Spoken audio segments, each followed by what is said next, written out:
জাপানের এই লাল পাসপোর্ট, যেটা অনেকেরই স্বপ্ন, জাপানে ইনকাম করা কোটি কোটি ইয়েন, মানে আমি বলতেছি না যে আমি কোটি কোটি ইয়েন কামাই, বিষয়টা এমন না। জাপানে আপনার বিভিন্ন ধরনের সুযোগ সুবিধা, সুন্দর একটা লাইফ, আপনার মানে প্রত্যেকটা জায়গায় যত কিছুই আপনি করেন, একটা বারের জন্য আমার মনে হয়েছিল যে এই জিনিসটা না থাকলে আমার জীবনের যত কিছু আছে সব কিছুই বৃথা। তো সেই জিনিসটা কি জানেন? সে জিনিসটা হচ্ছে, আমি দেখাই আপনাদের,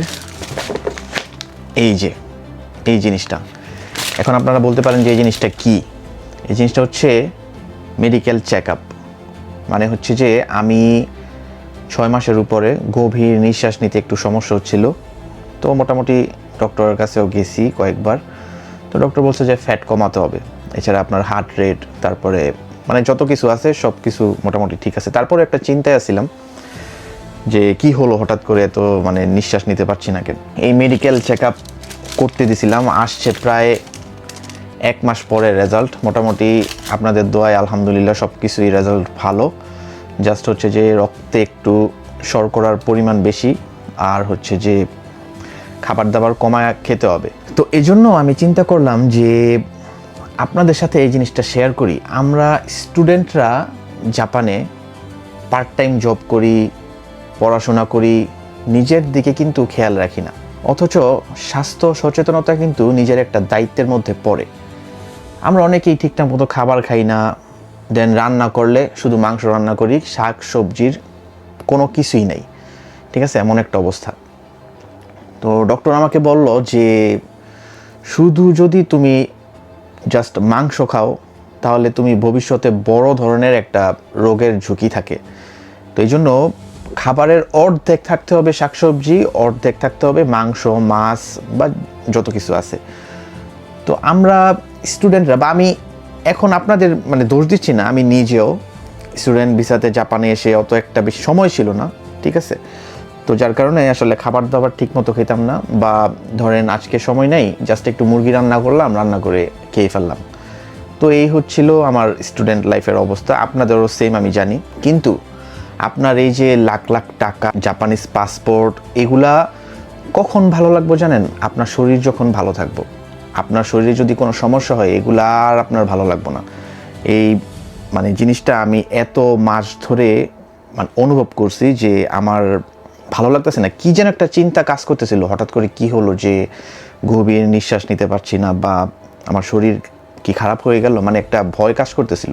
তো আল্লাহর রহমতে এই যে মেডিকেল চেক আপ করার পরে মোটামুটি রেজাল্ট ভালো আসাতে এখন একটু মানে আপনার স্বস্তি ফিরে আসছে, ঠিক আছে। তো আমি আপনাদের স্টুডেন্ট ভাই বোনেরা যারা আছেন তাদেরকে বলবো, আপনারা 6 মাসে না হোক প্রতি 1 বছরে একবার করে হলেও আপনারা মেডিকেল চেক আপ করান। আর হচ্ছে যে নিয়মিত শাক সবজি এগুলা খাওয়ার চেষ্টা করেন। কারণ হচ্ছে যে আপনার ধরেন 1 বছরে আপনি যদি একবার জাস্ট মেডিকেল চেক আপ করান, আপনার রোগ যদি আগে থেকেই নির্ধারণ করা যায়, তাহলে কিন্তু আপনার লম্বা কোনো ছুটি নেওয়া লাগবে না।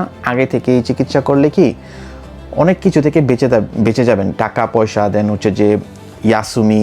আপনার ধরেন জাপানে একটা লম্বা ইয়াসুমি কাটাতে হলে কিন্তু অনেক টাকা পয়সার ব্যাপার থাকে, ঠিক আছে। সো আপনারা যদি জাস্ট এই একটা চেক আপ আর খাওয়া দাওয়া ঠিকমতো করেন, তাহলে হয়তো আপনাদের এই ঝামেলা পোহাতে হবে না।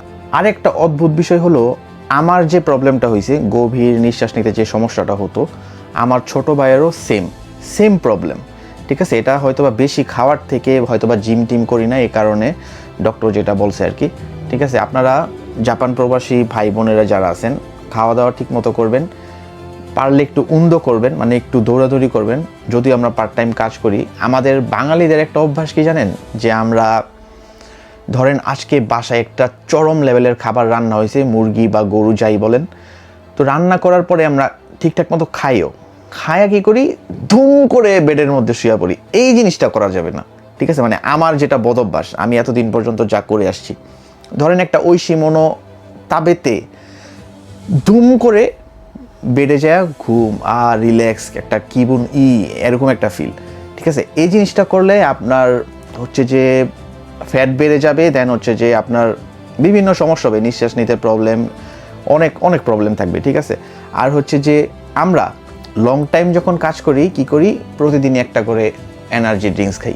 আমি জাপানে আসার পরে এত পরিমাণে এনার্জি ড্রিঙ্কস খাইছি, আমি এত পরিমাণ পানিও খাই নাই সিরিয়াসলি। ডক্টর আমাকে যেটা বলছে মেডিকেল চেক আপের রেজাল্ট দেখে, তো আমাকে বলেছে তোমার বাবার যেহেতু ডায়াবেটিক্স আছে, তোমারও ভবিষ্যতে এটা হওয়ার সম্ভাবনা অনেক বেশি। আর তুমি যেহেতু প্রতিদিনই একেবারে আল্লাহর 30 দিন সকালবেলা একটা করে মনস্টার খাও, এগুলা কোনোভাবেই করা যাবে না।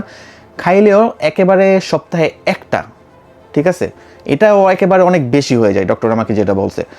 তো এই জিনিসটাই সচেতন করার জন্য মূলত ভিডিওটা করা, কারণ আমাদের বাংলাদেশি ভাই ব্রাদার যারা আছে তারা একটা করে মনস্টার খায় আর একটা করে ইয়াকিন দেয়, ঠিক আছে। তো এগুলা আসলে করা যাবে না। লাগলে আপনি ব্ল্যাক কফি খান, এটা কোনো প্রবলেম না, মানে মনস্টারের থেকে কম ক্ষতি, ঠিক আছে। তো এই জিনিসটার জন্যই মূলত আমার ভিডিওটা করা। আমি চাই যে আমরা জাপান প্রবাসীরা সবাই সুস্থ থাকি, ভালো মতো কাজ করি, নিজের ফ্যামিলিকে সাপোর্ট দিই। তো আশা করি এই ভিডিওটা দেখে আপনারা একটু সচেতন হবেন, একটু নিজের উপর দায়িত্ব নেবেন। সবাই ভালো থাকবেন। আমি নিয়নিস্ট রাকিব, বর্তমানে জাপানের টোকিও থেকে। আসসালামু আলাইকুম।